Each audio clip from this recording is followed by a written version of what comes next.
The evidence is undeniable. Americans are more polarized than ever. Polls reveal that many Americans believe another civil war is inevitable. But the question arises, should we say goodbye to each other now, before it reaches that breaking point? If history serves as any guide, such a split seems unlikely. Even though 150 years have passed since the Civil War ended, its scars have never fully healed.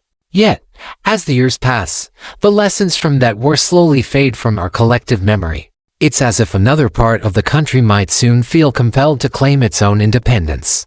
Let's delve into which region of the country is most likely to secede, and how they might fare. New England.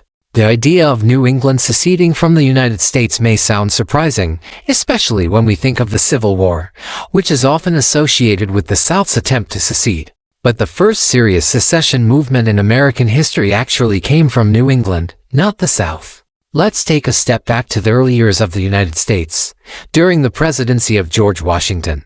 Washington, in his farewell address, warned the nation about the dangers of political parties, as he feared they would divide the country. For a while, it seemed he was right.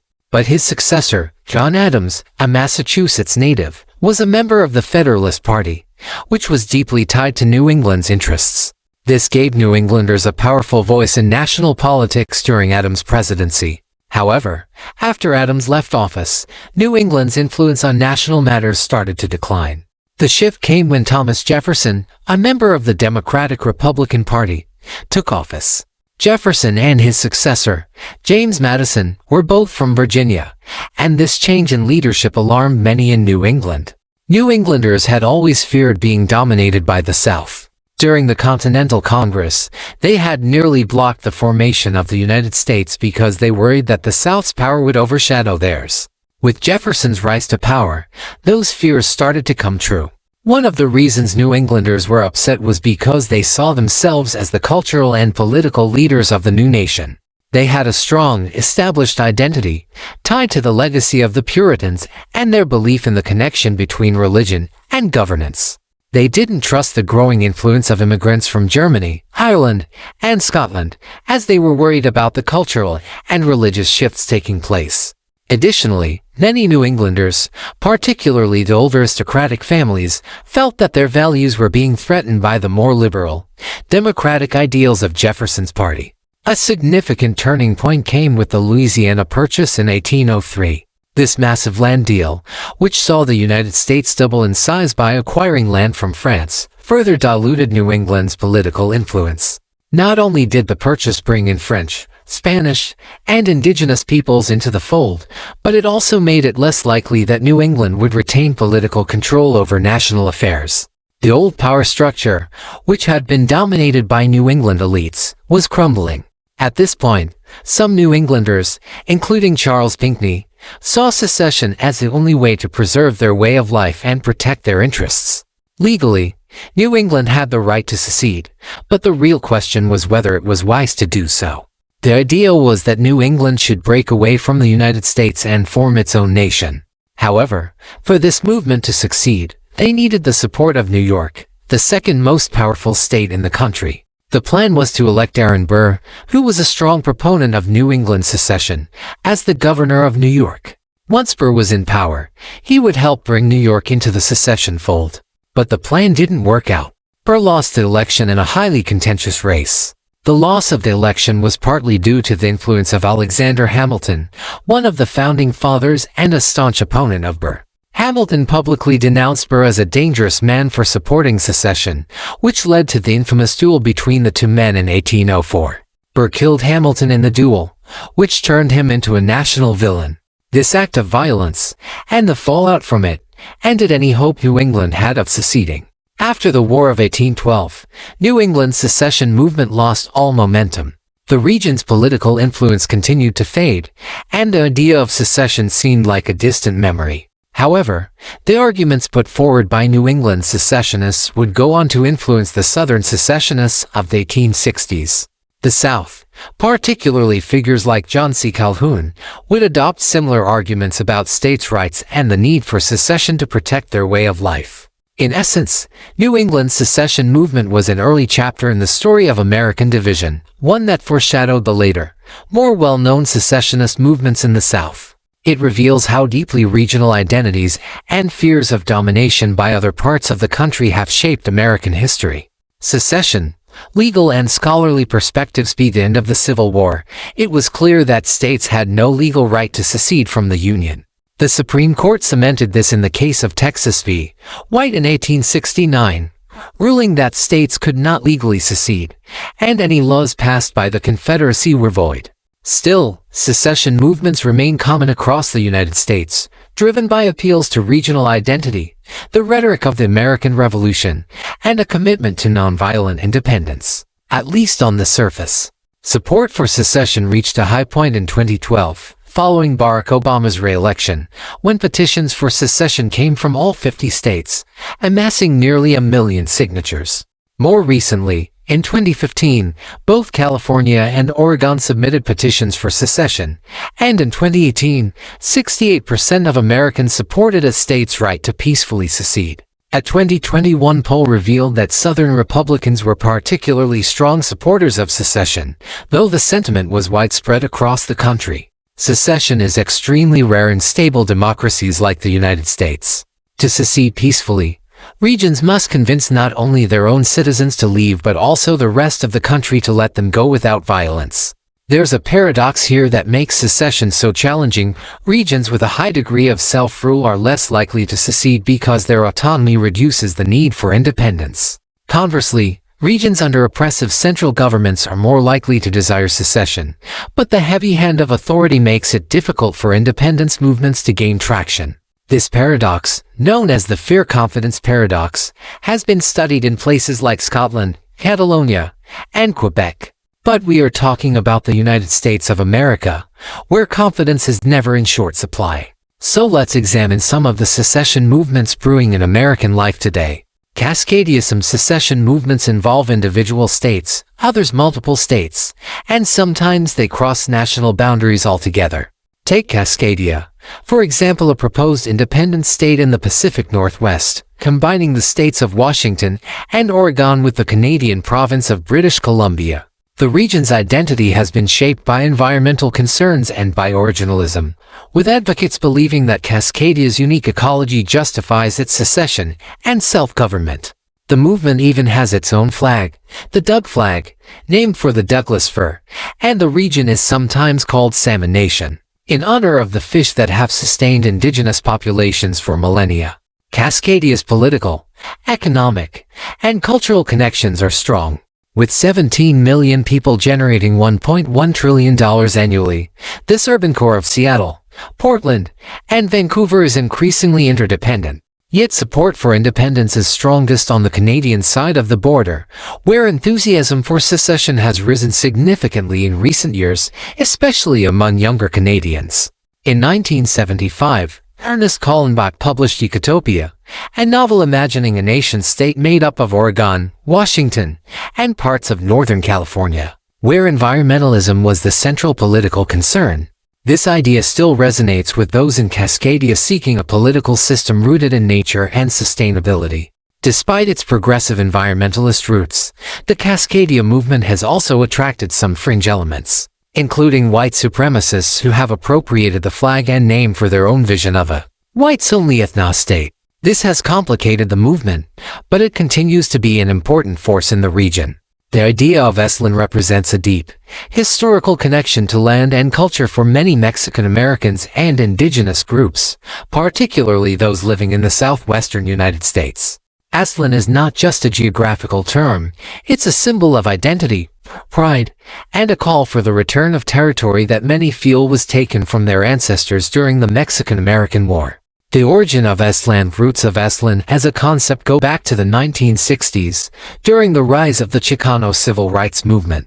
Chicano activists sought to address the social, political, and economic challenges faced by Mexican Americans, and in doing so, they also began to discuss the idea of reclaiming the territories lost in the Mexican-American War. The Treaty of Guadalupe Hidalgo 1848, which ended that war, resulted in Mexico ceding a vast amount of land, including what is now California, Nevada, Utah, Arizona, New Mexico, and parts of other states. For many Mexican Americans, these lands were not just territory, they were their ancestral homes. The term Aztlán is believed to refer to the mythical homeland of the Aztec people, often described as a place in the northern part of Mexico. The Chicano movement co-opted this term, using it to describe the region in the southwestern U.S. that was once part of Mexico, symbolizing the desire to reclaim that territory. This call for reclaiming land became known as La Reconquista, the Reconquest, drawing parallels to the historical reconquest of Spain from Muslim rule. Key figures and ideologian of the prominent figures in the Aztlán movement is Professor Charles Truxillo, a scholar and advocate for the concept of Aztlán's reincorporation into Mexico.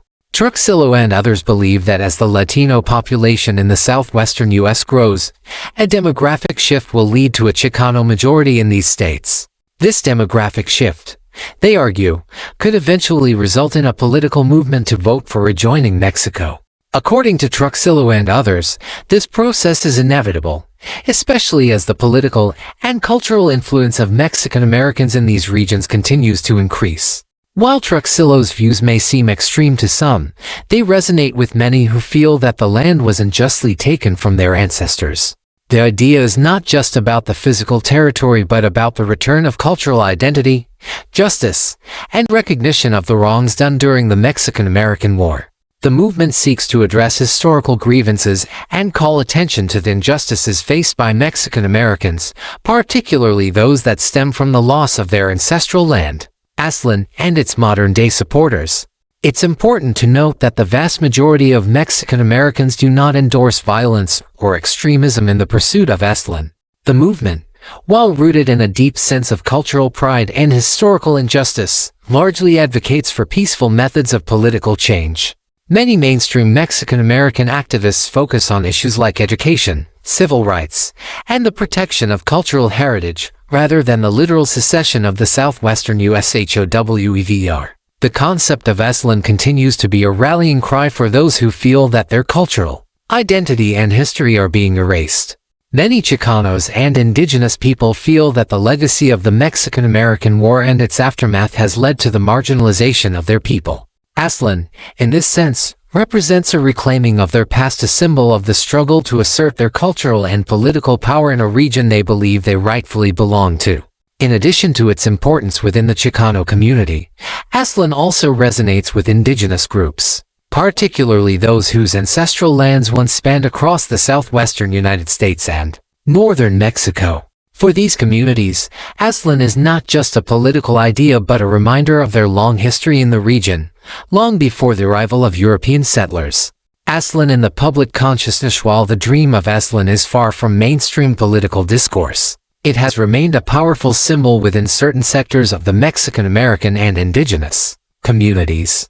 As demographic shifts continue, and as issues surrounding immigration, land rights, and racial justice become more prominent, the idea of Aztlán will likely continue to play a role in discussions about the region's future. It also speaks to the larger issue of how marginalized communities can reclaim their voices, histories, and identities in the face of a larger, often dominant, political structure. The idea of Aztlán may not be a literal call to arms or to secede from the United States, but it serves as a powerful reminder of the complex history between Mexico and the U.S., the unresolved injustices of the past, and the ongoing struggle for political and cultural recognition. It embodies the desire for autonomy, justice, and a future where the people of the Southwest can fully embrace their heritage and identity. Aztlán's dream is less about the creation of a new nation and more about the reclamation of cultural identity and the pursuit of justice for a people whose history has been overshadowed. For many, the idea represents more than just land. It's a powerful symbol of pride, resilience, and a reminder of a history that has often been overlooked or erased. While the dream of Aztlán may not come to fruition in the form that some envision, its legacy continues to shape discussions about identity, history, and the rights of indigenous and Mexican American communities in the southwestern United States. California, the most populous state in the Union, has long been an economic powerhouse and a focal point of political discourse in the United States. Its position as a leader in technology, entertainment, agriculture, and international trade has made it a key player not only within the U.S. but also globally. The state's unique identity, diverse population, and economic significance have made it the subject of numerous secession and partition proposals throughout its history. Over the years, there have been calls to either rejoin Mexico or divide California into several states, ideas that have persisted and evolved over time. A history of secession and partition proposals. California's secessionist movements trace back to the very beginning of its statehood. After California was admitted to the Union in 1850, the idea of partitioning the state was proposed to accommodate its diverse geography, economic interests, and political factions. Historically, there were divisions between the more industrialized, populous coastal areas and the agricultural, rural inland regions. In fact, even in its early years as a state, the idea of dividing California into two states was frequently debated. Some wanted to create a Northern California and Southern California to better represent the contrasting interests of these regions. Over time, these ideas faded but resurfaced as political and economic tensions intensified. California's status as a former Mexican territory has also led to proposals for the state to rejoin Mexico, an idea fueled by historical grievances over the loss of Mexican land after the Mexican-American War and the Treaty of Guadalupe-Hidalgo in 1848. This vision, while not as widespread, has been discussed by some activists as a symbolic return to the state's roots, asserting a connection to its Mexican heritage and advocating for a return of some of the territory lost in the 19th century. The California National Party and modern secession efforts in recent years, the idea of California becoming an independent nation has gained traction, especially among those who feel the state's political and economic values are increasingly at odds with the federal government. One of the most prominent groups advocating for California's independence is the California National Party (CNP). Modeled after the Scottish National Party, the CNP supports California's secession but emphasizes a gradual, nonviolent approach to achieving independence. Their platform is rooted in the belief that California, as an economic powerhouse, would be better positioned to govern itself, without the constraints and political deadlock created by the federal government. The California National Party proposes a series of reforms to ensure the state's ability to stand on its own. This includes the creation of a state bank, which would allow California to take control of its financial systems, as well as higher taxes on the wealthy to address inequality and fund public programs.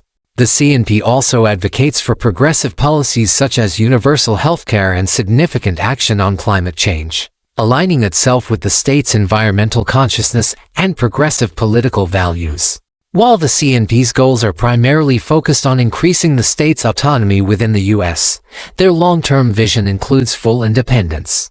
California's unique position as the fifth largest economy in the world if it were an independent nation makes the notion of California as an independent state more plausible. The state's GDP is larger than that of countries like Italy, France, and Brazil, and its economy relies on a mix of high-tech industries like Silicon Valley, entertainment Hollywood, and agriculture the Central Valley. These economic sectors, along with California's status as a hub for innovation and entrepreneurship, make it the most economically powerful state in the U.S., a fact that fuels the belief that it could succeed on its own. The economic and political case for independence. California's economic power is one of the central arguments used by proponents of secession. As mentioned, if California were an independent nation, it would have the fifth largest economy in the world. The state is home to major multinational corporations like Apple, Google, and Tesla, and it serves as the financial heart of Silicon Valley, the global center of technological innovation. Additionally, California has the world's largest agricultural output, producing a significant portion of the nation's fruits, vegetables, and nuts. The state is also a leader in the entertainment industry, with Hollywood shaping global pop culture and driving the world's media. California's political and cultural landscape also provides compelling arguments for its independence. The state is a progressive stronghold, with a history of championing environmental protection, civil rights, and social justice. However, many Californians feel alienated by the political direction of the federal government, especially when it comes to issues like climate change, immigration, and gun control. The The political divisions between California and the rest of the country have never been starker, and the rise of populist and conservative movements under the Trump administration intensified calls for California to break free from the political and ideological divisions that shape national policy. There is also the issue of fiscal autonomy. California is one of the largest contributors to federal tax revenue, but it receives less federal funding in return. According to estimates, California pays more to the federal government in taxes than it receives in services, with the state being a net donor to the federal system. This has led many in California to question why they should continue to support a federal system that does not reflect their values or priorities. Secession advocates argue that an independent California could better manage its resources, create its own policies, and avoid being financially burdened by national-level issues that don't align with the state's interests. The challenges of secession. Despite its economic strength, California's path to independence would not be without significant challenges. Legally, secession from the United States is not allowed under the U.S. Constitution, which has been reinforced by the Supreme Court's decision in Texas v. White 1869, which ruled that states do not have the right to secede. Any attempt at secession would likely face fierce opposition from the federal government and other states. California would also face logistical and financial hurdles, such as establishing its own currency, military, and diplomatic relations, as well as dealing with the economic consequences of losing federal funds and government programs. Additionally, while California has a strong economy, the state is also home to significant wealth inequality, high living costs, and a housing crisis. These issues would need to be addressed in the event of independence to ensure that the state could function smoothly without relying on federal assistance. Furthermore, the state's diverse population, which includes large immigrant communities, may have differing views on secession, making it difficult to achieve unanimous support for independence. California's secession movement is fueled by a combination of economic power, political frustration, and a desire for greater autonomy. While the likelihood of California seceding from the United States in the near future remains uncertain, the state's size, wealth, and unique cultural identity make it the most likely candidate for independence. The rise of the California National Party, along with growing disillusionment with federal politics, suggests that the discussion around California's future will continue to evolve. Whether California will ever take the step toward full independence isn't clear, but the state's ongoing political, economic, and cultural influence ensures that the idea of secession will remain part of the national conversation. Texas, a state with a legacy of independence. Texas is perhaps the state most deeply associated with the idea of independence. Its history as an independent republic sets it apart from all other U.S. states. From 1836 to 1846, Texas was a sovereign nation, the Republic of Texas, following its successful revolt against Mexico. This unique status has contributed to a strong cultural identity centered around self-rule, pride in its independence, and a continued yearning for autonomy. This historical context of being its own nation has fueled the state's modern secessionist movements.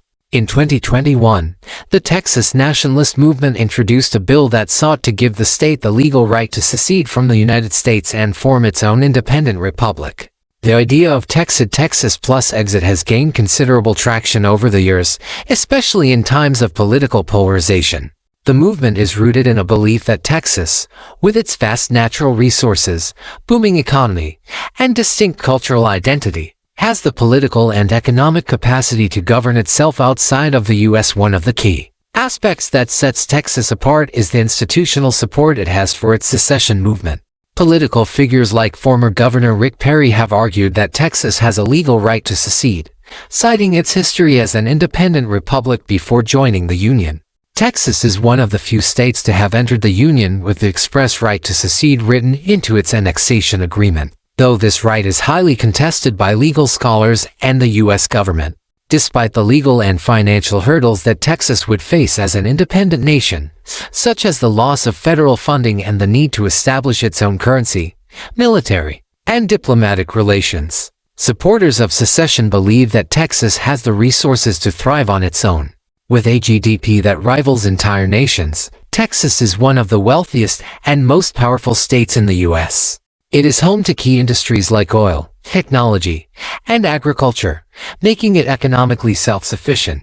The state's pride in its history, combined with its political power and economic strength, keeps the idea of independence alive. While the road to secession would be difficult and fraught with challenges, Texas's unique position historically and economically means that the dream of independence is far from dead. Hawaii, the struggle for sovereignty. Hawaii, the 50th and last state to join the United States, has its own complicated history when it comes to independence movements. Hawaii's annexation by the U.S. in 1898 was a controversial and deeply painful event for many native Hawaiians. The overthrow of the Hawaiian monarchy, led by American business interests and backed by U.S. military force, remains a bitter chapter in the state's history. Queen Liliuokalani, the last monarch of Hawaii, was deposed in 1893, and the Hawaiian kingdom was eventually absorbed into the United States. For many Hawaiians, this event marked the beginning of a struggle for self-determination and independence. The 1993 Apology Resolution, passed by the U.S. Congress, formally acknowledged the legal overthrow of the Hawaiian monarchy and apologized to the native Hawaiian people for the injustice they had suffered. While this was a significant step, it did not resolve the larger issue of Hawaiian sovereignty, and the struggle for independence continued. Hawaiian sovereignty movements, led by groups like Kalahui Hawaii and the Nation of Hawaii, have been advocating for the restoration of the Hawaiian monarchy or the establishment of an independent Hawaiian republic. These groups argue that Hawaii's annexation was not legitimate and that the U.S. government has never fully recognized the violation of native Hawaiians' rights. Many native Hawaiians see the U.S. occupation of their land as a form of colonialism, and they continue to fight for the recognition of their sovereignty. Hawaii's distinct cultural identity, rooted in native Hawaiian traditions and values, has played a central role in the movement for independence. The state's history, with its forced annexation and the disruption of indigenous governance systems, fuels the desire for self-rule. For some Hawaiians, independence is not just about political autonomy but also about preserving and honoring their cultural heritage, language, and traditions, which they believe have been undermined by U.S. policies. The movement for Hawaiian independence gained renewed attention in the 1990s, with the establishment of the Lahaina Love of the Land movement and the growing influence of activists who sought to restore native Hawaiian rights. The 2009 Native Hawaiian Government Reorganization Act, which sought to establish a federally recognized native Hawaiian government, was an attempt to address some of these issues, but it was met with resistance from many sovereignty groups, who saw it as a compromise that would not lead to full independence.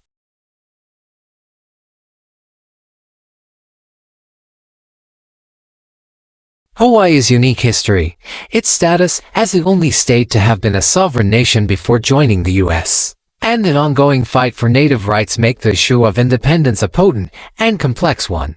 The possibility of independence. While Texas and Hawaii both have strong movements advocating for secession or independence, the challenges they would face as independent entities would be monumental. Legally, the U.S. government does not recognize the right of any state to secede, and both states would face enormous political, financial, and logistical hurdles if they ever attempted to break away. Texas, with its vast resources and economic power, might be better positioned to function as an independent nation compared to other states, but it would still have to navigate the complexities of international relations, security, and its dependence on federal funds. Hawaii, with its smaller population and isolated location, would face even greater challenges in establishing independence. Its economy is largely reliant on tourism, and it would have to work to establish trade relations and defense agreements with other countries. However, both states highlight a broader theme. The desire for independence and self-determination is deeply tied to history, culture,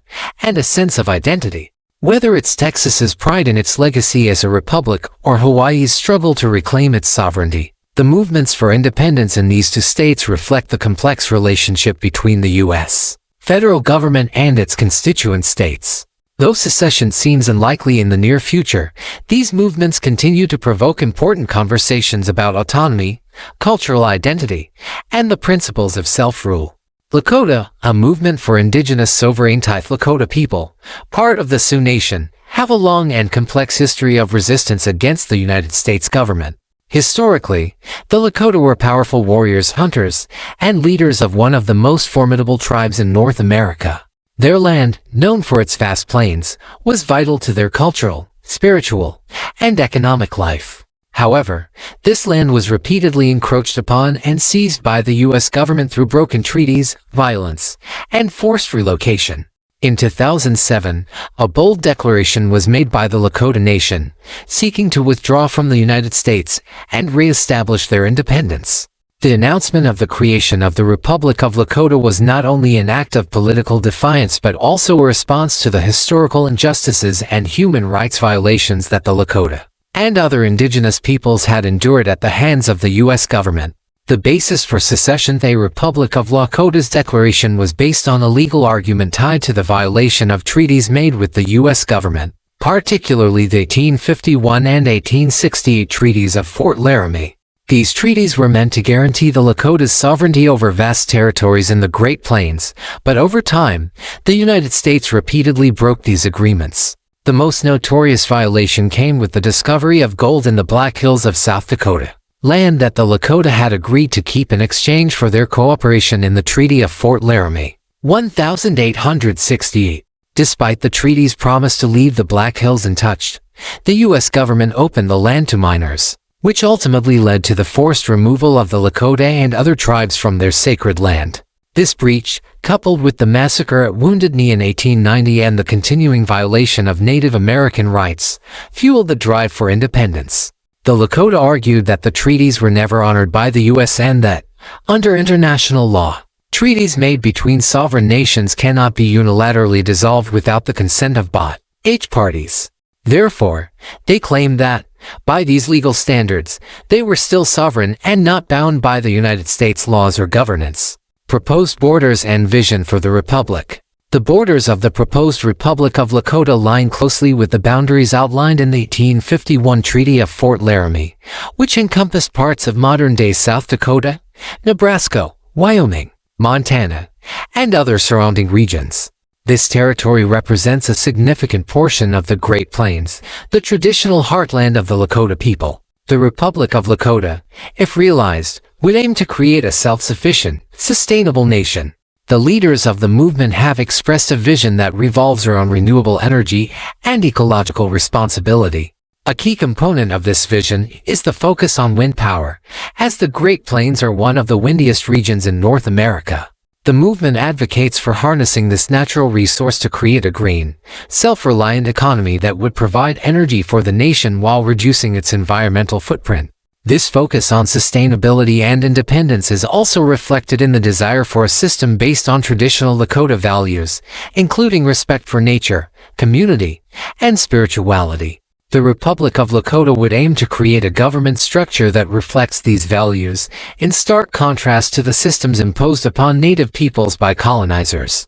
The struggle for recognition. While the Republic of Lakota has not yet gained significant traction or widespread support, it remains an important symbol of indigenous resistance to U.S. sovereignty. The movement serves as a potent reminder of the history of violence, broken promises, and exploitation that indigenous nations have faced at the hands of the U.S. government. One of the most prominent figures in the movement is Russell Means, a well-known activist and member of the Lakota tribe. Means played a key role in advocating for indigenous rights and was a vocal supporter of the Republic of Lakota. He argued that the United States had failed to live up to its promises and that the only way forward for the Lakota people was to reclaim their independence and sovereignty. Although the movement for the Republic of Lakota has not seen large-scale success, it continues to influence discussions surrounding indigenous sovereignty and self-determination. It is part of a broader wave of activism that includes movements like the Standing Rock protests against the Dakota Access Pipeline, where indigenous groups rallied to protect their land and water resources. Challenges to secession sitting from the United States would not be an easy task, and the Lakota would face numerous legal, political, and financial challenges. Legally, the U.S. government does not recognize the right of any state or territory to secede, following the precedent set by the Supreme Court in Texas v. White 1869, which ruled that secession was unconstitutional. Additionally, the economic realities of creating an independent nation would be daunting. While the Lakota Nation has vast natural resources, including fertile lands and mineral wealth, much of this land is now held by non-native entities or is under federal control. Establishing an independent economy and managing state functions, such as defense, healthcare, and education, would be a monumental challenge. The idea of secession also faces resistance from some within the Lakota community, as well as from other Native American groups who may not agree with the Republic of Lakota's specific vision. Indigenous politics is diverse, and different tribes and individuals may have differing opinions about the best path forward for Native sovereignty. The symbolism of the movement Republic of Lakota, while not yet a reality, serves as a powerful symbol of the struggle for justice and recognition that continues to this day. It highlights the deep wounds caused by the U.S. government's treatment of Native peoples, from broken treaties to systemic poverty, environmental degradation, and cultural erasure. For many Lakota people, the dream of an independent nation is tied to more than just political autonomy. It is a vision of healing, cultural revival, and reclamation of their rightful place in the world. It is a call for the world to recognize the sovereignty of Native nations and for the United States to confront the historical injustices it has inflicted upon indigenous peoples. The Republic of Lakota movement is a bold and provocative declaration of indigenous sovereignty, rooted in a deep history of resistance to U.S. colonialism and a vision of self-sufficiency and cultural renewal. While the likelihood of this movement achieving full independence remains uncertain, its legacy continues to shape the conversation around indigenous rights and the broader issue of sovereignty for Native nations in the United States.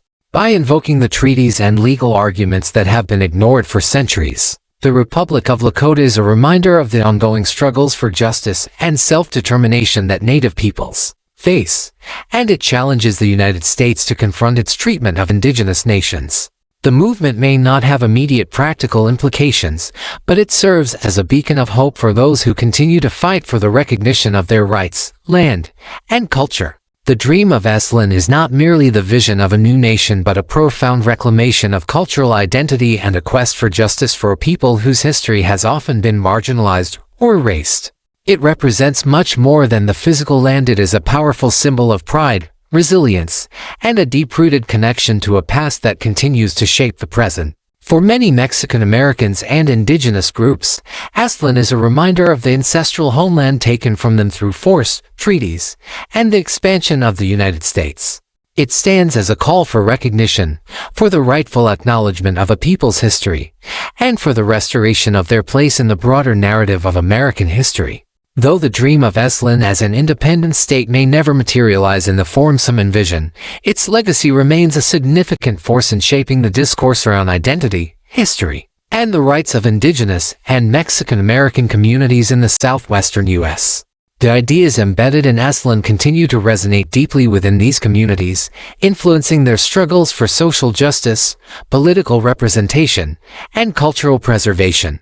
The pursuit of Esalen highlights the ongoing fight for the recognition of indigenous sovereignty and Mexican-American identity, particularly in a country where much of that history has been overlooked or distorted.